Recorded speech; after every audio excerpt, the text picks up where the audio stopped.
Ladies and gentlemen of the media, a few minutes ago, I signed a directive declaring a high-profile person a fugitive from justice.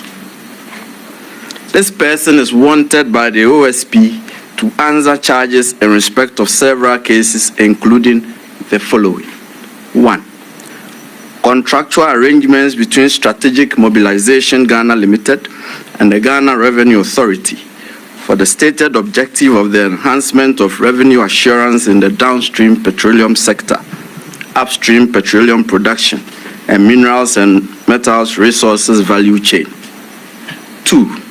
Termination of a distribution, loss reduction, and associated network improvement project contract between the Electricity Company of Ghana Limited and Beijing Zhaochen Technology BXC. 3. Procurement of contractors and materials and activities and payments in respect of the National Cathedral project. 4. Activities and payments in respect of a contract awarded by the Ministry of Health, initially commenced by the Ministry for Special Development Initiatives to Service Ghana Auto Group Limited for purchases and after-sales service and maintenance of 307 Mercedes-Benz Sprinter 305 CDI ambulances for the National Ambulance Service. And 5. Payments out of and utilization of the tax refund account of Ghana Revenue Authority. Ladies and gentlemen of the media, the fugitive's name is Kenneth Nanaya Ofori Atta. Mr. Ofori Atta is 66 years old. He was the Minister of Finance of the Republic between 2017 and 2024. Mr. Ofori Atta left the jurisdiction on or around 2 January 2025. On 24 January 2025, the OSP communicated to Mr. Ofori Atta that the OSP considered him a suspect in respect of 4 of the cases described above. Mr. Ofori Atta was directed to attend in person the OSP on Monday, 10 February 2025 at 10 GMT for interview. By communication dated 31 January 2025, Mr. Ofori Atta instructed his lawyers to inform the OSP that he was out of the jurisdiction indefinitely on medical grounds, and that the firm will notify the OSP of his arrival in the country in aid of rescheduling his personal attendance at the OSP. Further, the firm offered its willingness to provide the OSP with any information the OSP may require to aid in the investigation until his arrival in the country. Then on 5 February 2025, the OSP responded to Mr. Ofori Atta, copied to his lawyers, that the OSP did not need or require notification from his lawyers of his arrival in the jurisdiction. The OSP acknowledged Mr. Ofori Atta's lawyer's gracious offer to provide the OSP with information in aid of the investigation. However, and this is important, the OSP insisted that Mr. Ofori Atta's personal attendance at the OSP was required. After all, the lawyers are not under investigation. I don't need lawyers to answer questions on your behalf when you are being investigated. The OSP declined Mr. Ofori Atta's request to be away from the jurisdiction indefinitely on medical grounds on his say-so. Consequently, the OSP directed Mr. Ofori Atta to indicate by close of business on Monday, 10 February 2025, a reasonable date of his return to the jurisdiction and attendance at the OSP. The OSP warned Mr. Ofori Atta that if he failed so to do, the OSP would take all necessary legal steps to secure his return to the jurisdiction and attendance at the OSP at our own choosing. Subsequently, by communication dated 10 February 2025, that is just Monday, Mr. Ofori Atta's lawyers transmitted to the OSP a generic letter procured by Mr. Ofori Atta purporting to be from a doctor in a foreign jurisdiction, stating that Mr. Ofori Atta had been seen and evaluated, and that he was undergoing further testing and management and possible surgical intervention at an indicated future time. And further, that his medical condition necessitates that he will stay and follow up on his appointments. On account of this purported medical letter, Mr. Ofori Atta's lawyers prayed that the attendance in person of Mr. Ofori Atta at the OSP should be fixed, taking into account the medical report from his doctors. And at 4:16 p.m. the very next day, it is yesterday, Tuesday, 11 February 2025, before we could respond to the letter that came on Monday, the OSP received another letter from Mr. Ofori Atta's lawyers. This time, it was an inquiry. Mr. Ofori Atta's lawyers wanted to know, and they stated that they were informed by the household of Mr. Ofori Atta that in the morning of Tuesday, 11 February 2025, that is yesterday, 12 men, comprising 1 police officer, 4 military men, and 7 other men in plain clothing, visited Mr. Ofori Atta's house, and that by threat of force, they were able to enter Mr. Ofori Atta's house, and they undertook an exercise purporting to be a search of every room, office, gym, and other spaces in the house. Mr. Ofori Atta's lawyers then inquired if the OSP could confirm that the actions of the 12 men were the instance of the OSP, so as to enable them to decide if a complaint to the police would be unnecessary. Mr. Ofori Atta's lawyers then prayed for a prompt response from the OSP to prevent imposter action.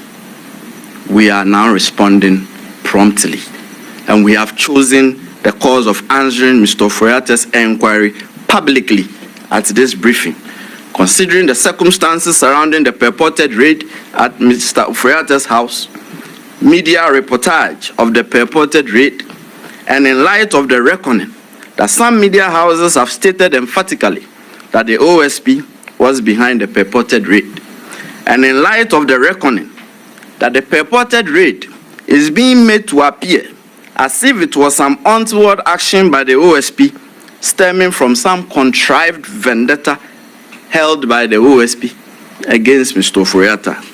So, here we go. And this is our response to Mr. Ofori Atta directly, but through you, the media. Mr. Ofori Atta, the OSP did not raid your house on Tuesday, 11 February 2025, or on any other day. Mr. Ofori Atta, the OSP did not cause any persons, however uniformed or bedecked, to raid your house on Tuesday, 11 February 2025.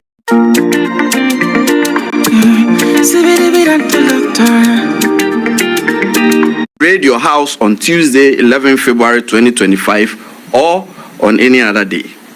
Mr. Ofori Atta, that could not have been the OSP, and that is not our style. If the OSP enters your premises, you will not be in doubt as to whether it was the OSP that had come there, and your lawyers will not have cause to do an inquiry ascertaining whether it was the OSP. We have our unique methods of conducting searches, and we have uniquely designed insignia identifying ourselves, and not just by a statement that we are from the OSP. This is one such main insignia. A person cannot just show up and say they are from the OSP. It's cheap. Anyone can say that. But when the OSP enters your premises, you will definitely know by our insignia, our methods, and the way we identify ourselves that this is the OSP. As to state that the purported raid on Mr. Ofori Atta's residence was staged, or at best, an imposter action in an attempt to court disfavor for the OSP and to derail the investigation. You know us very well. The OSP is never deterred by such occurrences, and the investigations will continue as by law prescribed. These occurrences and the OSP's intelligence, which will not be revealed at this time for fear of compromising the investigation, are very instructive as not to put premium on Mr. Ofori Atta's alleged imminent peril should he travel back to the jurisdiction.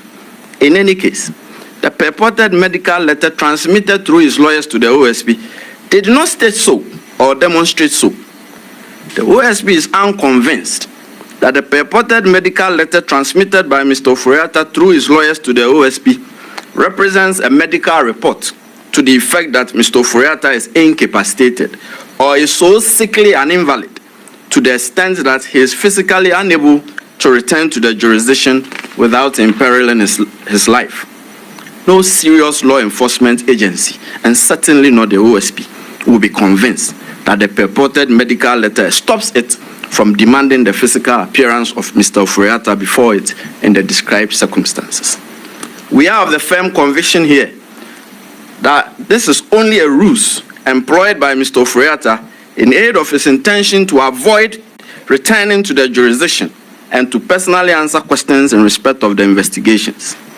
We are convinced that the real intention of Mr. Ofori Atta is what was communicated to the OSP in the very first letter transmitted by his lawyers on 31 January 2025. That is, he has left the jurisdiction indefinitely. That was what was communicated to us at the first instance, and that is his intention. He has no intention of willingly returning to the jurisdiction. That much is clear to us.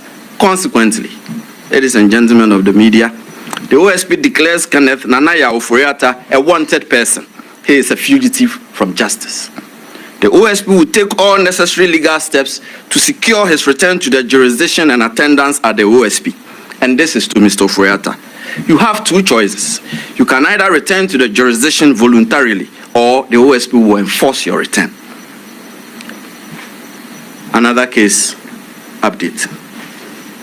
The OSP has also commenced investigation into suspected corruption and corruption-related offenses in respect of the operations of the Minerals Income Investment Fund, MIF, especially regarding payments made in respect of Ejapa Royalties Limited, Small-Scale Mining Incubation Program, Quarry Value Addition Program, Asante Gold Corporation, Electrochem Ghana Limited, the Lithium Asset, that is Projected Lithium Focused Exploration and Development Corporation, Gold Asset 2, that is Enchi Gold Project, and all other investments by MIF, and funds expended on the chairman of the board of directors, the operational funds of MIF.